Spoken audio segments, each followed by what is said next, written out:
Good morning everyone. দেখো সকালবেলায় ঘুম থেকে উঠে শুনছি যে আমার হচ্ছে জেঠু মেয়ে ফোন করেছিল, আমার হচ্ছে গুগল অ্যাডসেন্স এসছে, সেটা অন্য কারোরকে দিয়ে দিয়েছে। মানে কি বলবো, টেনশানে আছি, ভয়েও আছি। আবার ভয়ের বলতে গেলে কিছুই নেই, কিন্তু তবুও একটা টেনশানে আছি। কারণ আমার নাম যা, ওই মেয়েটারও তার নাম। আর কেয়ার অফ মোবাইল নাম্বার বলছে কিছুই দেওয়া নেই, অথচ আমার মোবাইল নাম্বারও দেওয়া আছে। জানি না কেন এটা বলছে। তো আবার তড়িঘড়ি করে বাবাকে পাঠালাম, কারণ ওখান থেকে আমার জেঠুর মেয়েকে ফোন করেছে। কারণ জেঠুর মেয়ের ভাগ্যিস জেঠুর মেয়ের বান্ধবী ওই মেয়েটার বোনকে দিয়ে গেছে, মানে যার নামে আমার নাম।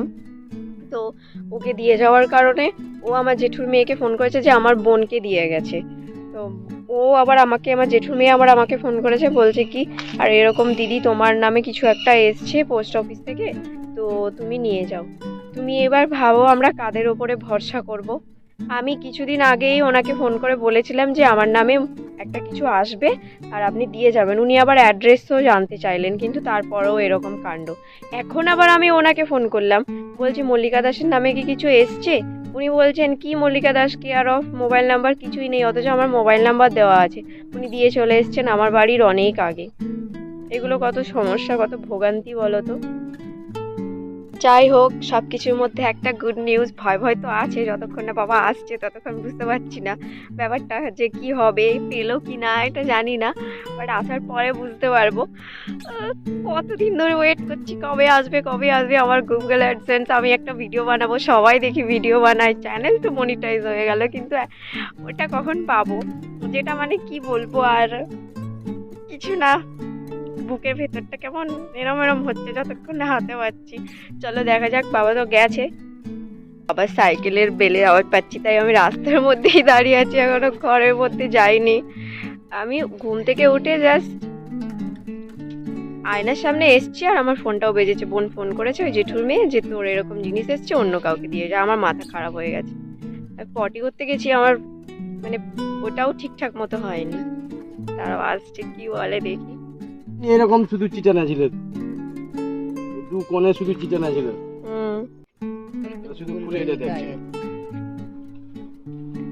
তোমরা জিনিসটা বাবার হাতে দেখেছিলে, এবার আমার হাতে দেখো। অ্যাকচুয়ালি কি হয়েছে,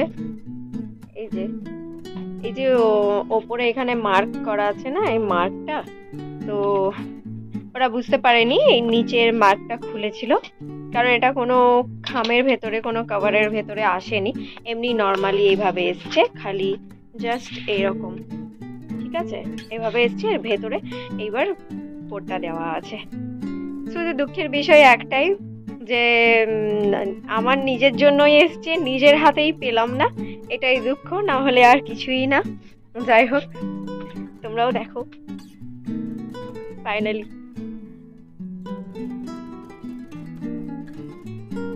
যেটা আমার বলার, শুধুমাত্র আমি এটাই বলবো, এটা আমার ক্রেডিট নয় বা আমার পাওয়া নয়।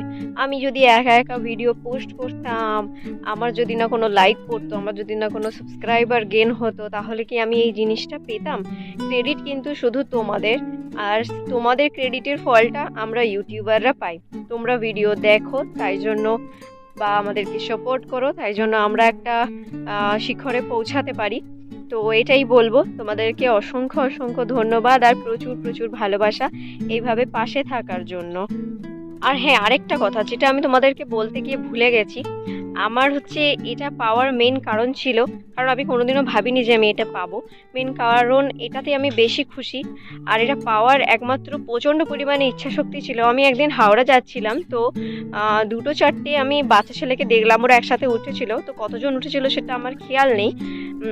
আমি জিজ্ঞেস করেছিলাম যে তোরা এই কাজটা কেন করছিস, মানে ওরা টাকা চাইছিল আর কি। তো বলল যে কি বলবো, ঠিক করে খেতে পারি না, আর লেখাপড়া করবি আমার সাথে যাবি, এটা আমি বলেছিলাম। তো তখন বলেছিল না, আমি নিজেও জানি না ওরা যদি হ্যাঁ বলতো আমি কি করতাম, তখন আমারও সামর্থ্য ছিল না। তো আমি ওদেরকে বলতে, তখন ওরা বলল যে না, আমরা লেখাপড়া করি না, কারণ লেখাপড়া করার মতো আমার বাবাদের সামর্থ্য নেই। তো তখন আমি ভেবেছিলাম যে কষ্টটা আমি পেয়েছি, কারণ আমার বাবা সাধারণ একটা ডেকোরেটার্সের লেবারের কাজ করে। তো সেই কষ্টটা আমি জানি। আমি যখন গ্র্যাজুয়েশন কমপ্লিট করেছিলাম তারপর আমার বাবা কোনো মতে কিছুতেই আমাকে MA করাচ্ছিল না। অনেক কান্নাকাটি করে আমি একটা কোম্পানিতে জয়েন করেছিলাম কিছুদিনের জন্য, ওই টাকাটা জোগাড় করার জন্য। পড়াশোনা আর ওটা আমি অ্যাডজাস্ট করে চলছিলাম। চলার পরে আমি MAটা কমপ্লিট করেছি ফাইনালি বাংলাতে, অবশ্যই ডিস্ট্যান্স থেকে, কারণ রেগুলারে করা সম্ভব ছিল না। তার কারণ হচ্ছে আমি কোম্পানি যেহেতু একটা কাজ করতাম, তো সেখান থেকে আমার রেগুলার করা সম্ভব ছিল না, কিন্তু MAটা ফাইনালি করেছি। সেদিন আমি মনে মনে নিয়েছিলাম যে আমি যদি কোনোদিনও ইউটিউবে কিছু করতে পারি, তো যতটা আমার সামর্থ্য আমি চেষ্টা করব ওদেরকে একটু হলেও পাশে থাকার, মানে ওদেরকে একটু সাহায্য করা। সাহায্য বলবো না, কে কাকে সাহায্য করবে, সব কিছু আমাদের কিছুই না। যে দিচ্ছে সে হচ্ছে উপরবেলা, আমার কৃষ্ণ দিচ্ছে সবাইকে, আমাদের কিছুই না। আমরা শুধু আসছি দুদিনের জন্য, নাট্যমঞ্চে অভিনয় করব, আবার চলে যাব। তো যাই হোক, অনেক কথা বলে ফেললাম একসাথে।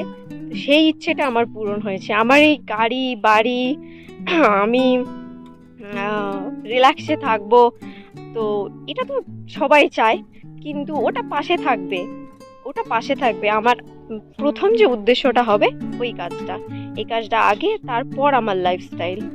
আর হচ্ছে বাবা মার একটুখানি দায়িত্ব নেওয়ার আর কি, একটু হাতটা ধরার। তো এতটুকুই বলবো।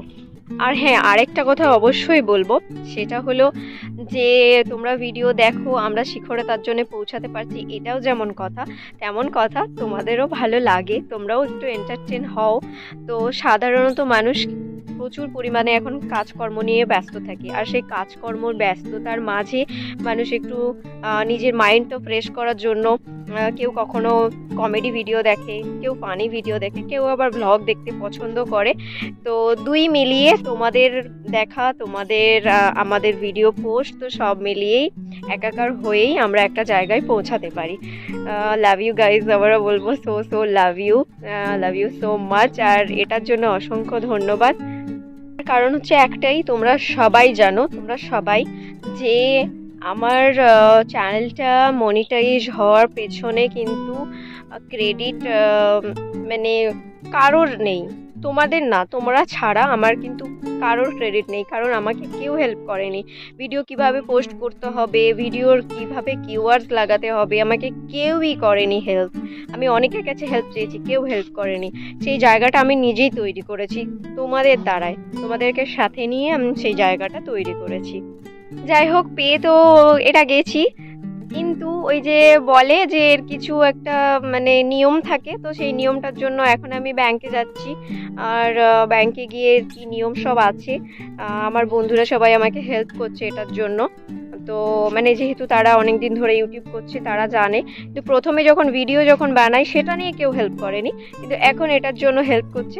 তারা বলে দিয়েছে কিভাবে কি করতে হবে, তার জন্যই আমি যাচ্ছি, দেখি কতটা কি করতে পারি।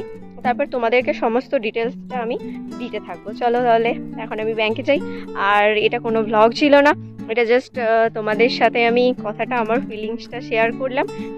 তাহলে কিন্তু এই ভিডিওটা আজকের মতো এখানেই শেষ করলাম। দেখা হচ্ছে পরের নতুন ভ্লগে, একটা নতুন ভ্লগ নিয়ে আসবো, তখন আবার তোমাদের সাথে দেখা হবে। আর তোমরা ফোনের ব্যাপারে সবাই ভালো থেকো, সুস্থ থেকো, নিজেদের খেয়াল রেখো, নিজেদের পরিবারের খেয়াল রেখো। এখন ঠান্ডা পড়ে গেছে প্রায় অলমোস্ট, তো সবাই একটু সাবধানে থেকো। Tata, bye bye, love you guys.